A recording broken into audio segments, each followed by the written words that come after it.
Yo, what's up guys? It's Noah here, and in today's video, I'm going to be talking through a couple player props I like on Prizepicks for today's MLB slate on Saturday, August the 12th. We do have a big MLB slate today. I think we got a full 15-game slate. There are a couple early games today, and one of the plays I'm going to give out in this video is coming from one of these early games, so wanted to go ahead and get this video up. Hopefully by the time you're watching this video, that game won't have started yet and you can get this play in. But we got two props that we're going to talk about in this video, guys. Got a pitcher fantasy score that I'm liking for today, and then I have a pitching outs prop that I'm liking for today. So we'll talk through these two plays like we always do, share why I like them. Before we do get started, though, breaking down the plays, as always, if you guys do enjoy these Prizepicks videos, if they do help you out, make sure you hit that like button down below, hit that subscribe button if you have not yet, and if you guys are new to Prizepicks, if you have never checked out Prizepicks before, you can sign up for Prizepicks, use my promo code NOAH. If you do look at the bottom of the screen when you sign up for Prizepicks with my promo code, you will get your first deposit matched up to $100. So be sure to check them out if you have not yet. Also, we are now partnered up with Sleeper, and if you guys have never checked out Sleeper before, you can download the Sleeper app either on App Store or on the Google Play Store, whether you have an iPhone or an Android. They do have an app for both. Download their app, make a deposit, and be sure to use that promo code NOAH as well. Over on Sleeper, you will get your first deposit matched up to $100. Now, Sleeper, a little bit different than Prizepicks and some of these other DFS sites. It is a dynamic payout on Sleeper, a dynamic payout system. So the payouts, what you get for taking the over or the under on a certain prop, they do change based on the odds for the play to hit. So obviously on Prizepicks, no matter if you take the over or the under more or less, it all pays out the same most of the time. Well, for Sleeper, the odds are going to change, or the payout's going to change based on what the odds of the prop hitting. So if the over has a very good chance of hitting, if the over has a really, really high chance of hitting, you might only get like a 1.4 or 1.5x payout for that one pick. But you could also look at it the other way. If the over doesn't have a high chance of hitting, and maybe you take or if the over doesn't have a high chance of hitting, then you could get like a 3 or a 4x payout for taking that prop. So for Sleeper, you can build some entries where you can win 25, 30, 40, 50x your money. You can win up to 100x over on Sleeper. So if you really like to chase those high payouts, I do recommend giving Sleeper a try. We've been posting Sleeper entries over on Patreon. We'll be making a lot more content for Sleeper, especially when NFL season comes back, when NBA comes around. I know MLB season, obviously there's not a ton of demand for content right now. It is kind of like a slower time for sports. The views are kind of down all around. But I'm hoping that when NFL kicks back up, when NBA kicks back up, we'll see a lot more faces on the channel, and we'll definitely be making some Sleeper-specific content when that time comes. So again, if you guys are not signed up for Sleeper yet, download the app, use that promo code NOAH, and you will get your first deposit matched up to $100. But let's talk through the two picks I like for Prizepicks today, guys. Two props I'm liking. Pitcher fantasy score, we're going to start off there, and then we'll talk about a pitching outs prop that I like.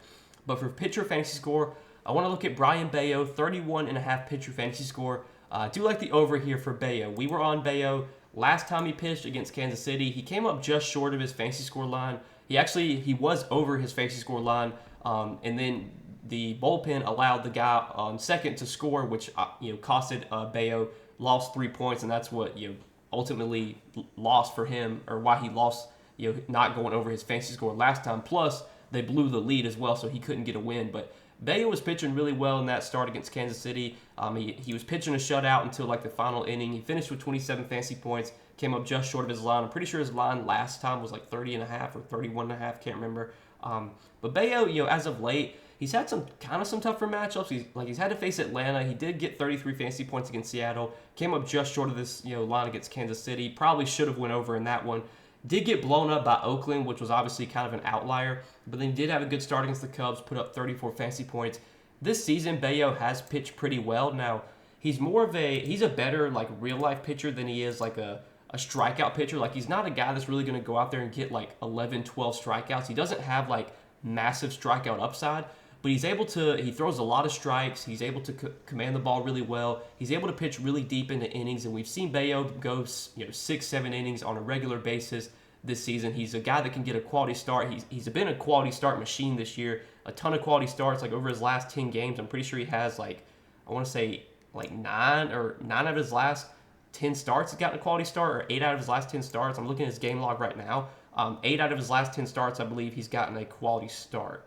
Yeah, 8 out of his last 10, he's gotten a quality start. So he's been kind of like a quality start machine this year. it is a really good matchup here against Detroit. Now, Detroit this season, and last season and the season before, I mean, they've been a bad offensive team. They're not a team that you really fear. Their lineup is just not that good. There's a lot of strikeouts in this lineup, and although Bayo, again, is not like a great strikeout pitcher, there's a ton of guys in here that are okay. I mean, if you look at their projected lineup, every hitter besides Miguel Cabrera in their projected lineup has at least a 21% strikeout rate against right-handed pitching this season.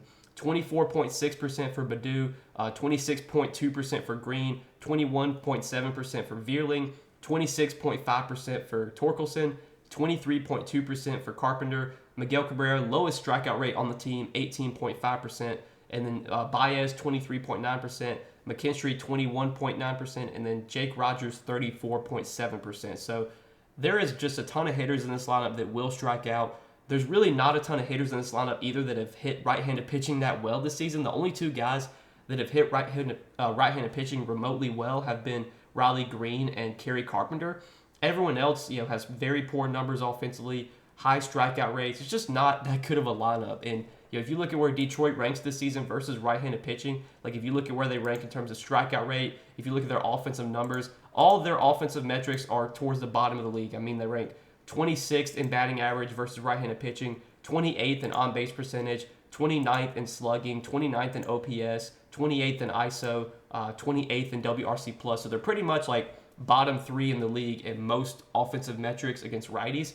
And then in terms of strikeout rate, they do have a 24.3% strikeout rate, which is 7th highest in the league. So not only is this lineup bad and this lineup doesn't hit the ball well offensively against righties, this is also a lineup that will strike out. So the matchup here for Bayo is really good. I think we can get at least 6 innings, 5-6 Ks for Bayo here. Maybe he gives up, a couple runs, but I think a quality start is very likely. I think a win is definitely possible as well. This is a spot where the Red Sox are big favorites in this game.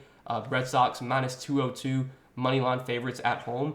Even though the bullpen kind of costed Bayo a win in his last start, I could definitely see this being once again a start where Bayo is pitching with a lead, has run support, and hopefully the bullpen can close things out for him and he can get a win. But yeah, quality start, I think it's very likely. 6-7 innings for Bayo here feels pretty likely, and 5-6 Ks I think is definitely possible as well. Don't see him giving up a ton of runs against this Detroit offense. There was a couple other props I like for Bayo. Like I was looking at his strikeout prop. Juice is on the over 5.5 strikeouts. I don't mind taking the over there. But again, we've seen Bayo be able to put up a lot of fantasy points without getting a lot of strikeouts. Like if you look at his last 5 games, he's only gotten 6 strikeouts in once out of his last 5 games. But if you look at fantasy score, he has gone over this fantasy score line in 2 out of his last 5 games. And again, like this one start against Kansas City, he really should have went over, but the bullpen kind of costed him. So that's kind of why I like fantasy score a little bit more than strikeouts. I was also looking at his earned runs allowed. That line is at 2.5, and I was looking at taking the under 2.5 earned runs allowed. But again, like I could see a scenario where he does give up 3, maybe 4 runs, but still gets a win and could still go over this fantasy score line. That's just kind of why I like fantasy score a little bit more. You have more outs. You don't really. It's not like you're relying on one specific thing to happen. For fantasy score, you can get points in a multitude of ways. So that's kind of why I like the fantasy score most here for Bayo at 31.5. That is the first prop I do like for today. And then the other prop I like, a pitching outs prop. We're going to look at Tony Gonsolin, 16.5 pitching outs, and I also like the over here for Gonsolin. Now, if you look at his last 5 games, Gonsolin, he has only gone over this once in his last 5 games. He's kind of just been pitching like 5 innings a lot of these starts. All these starts where he went under, he was pulled after 5 innings. But in his last start against San Diego, he was able to go 6 innings.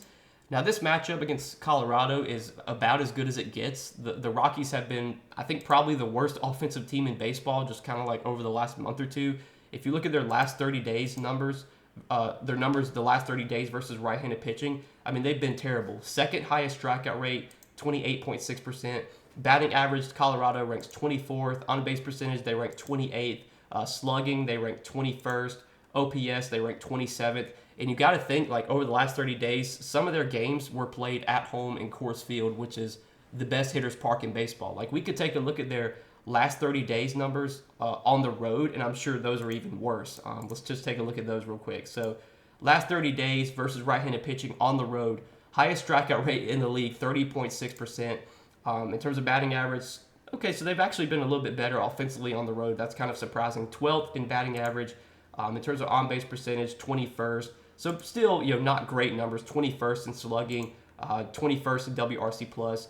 But this Colorado team is it's a bad lineup. I mean, there's just not many good hitters in this lineup. Colorado's kind of been injured, like their team's been injured. They don't have Chris Bryant right now. They don't have Charlie Blackmon right now. A lot of their best hitters, are not in the lineup. I mean, this lineup is just not that scary. There's a ton of guys in this lineup that will strike out. Really, the only hitters in this lineup that have hit right-handed pitching well this season have been Ryan McMahon and Nolan Jones.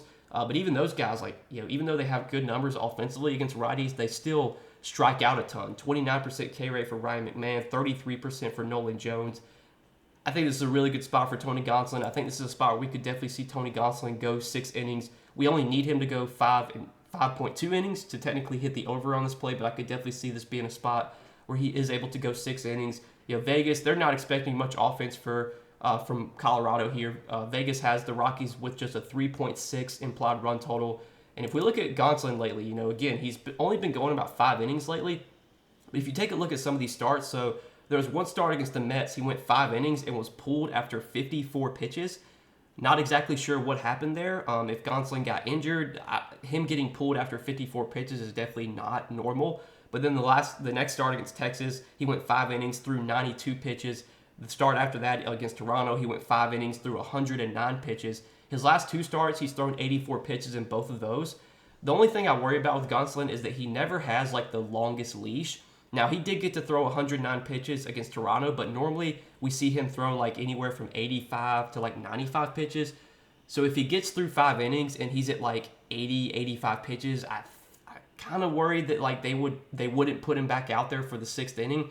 But as long as he can keep the pitch count relatively in check, if he can throw strikes and command the zone, if he gets through 5 innings and he's at 70, 75 pitches, he should definitely be back out there for the 6th inning. And against this Colorado offense, I think we could definitely see Gonsolin go 6 innings here. This Rockies team has just been so bad offensively. They strike out a ton. They're going to chase pitches. Hopefully that can keep Gonsolin's pitch count in check if the Rockies are swinging and missing a lot. So 16.5 pitching outs for Gonsolin, taking the over here. I do like that. And if we do look at DK Sportsbook right now, Gonsolin is favored to go over 16.5 pitching outs. He's minus 130 to go over this. So odds are also favoring the over here. That's always a plus as well. But these are 2 props I'm liking for today, guys. I'm taking a first look at the board right now. I'll be sharing a few more plays for today, though, over on Patreon. As always, if you guys want to get more Prizepicks plays from me, if you want to get some sleeper entries from me, I do share those over on Patreon every day. You can check that out if you are interested. But I appreciate you guys watching the video. As always, hit that like button.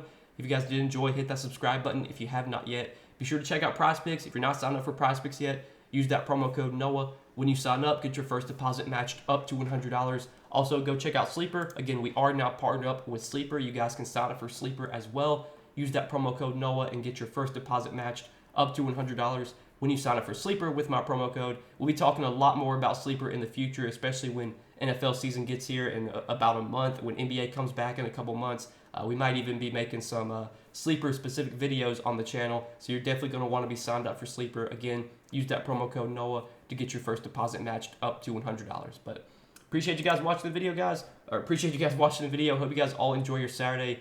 Do want to say that this will probably be my last video until probably the end of next week. I am going to be going to the Braves-Yankees series in the next coming days. So I'm going to be gone, all early next week. I think we're coming back we'll be back Thursday, but it'll be Thursday afternoon, so I probably won't be able to make a video Thursday. So the next video I'll upload will probably be on Friday for Friday's slate. So gonna be gone over the next 4 or 5 days. But I hope you guys all enjoy your weekend, and we will see you guys back here late next week, probably on Friday. I'll see you guys then. Best of luck today. Peace.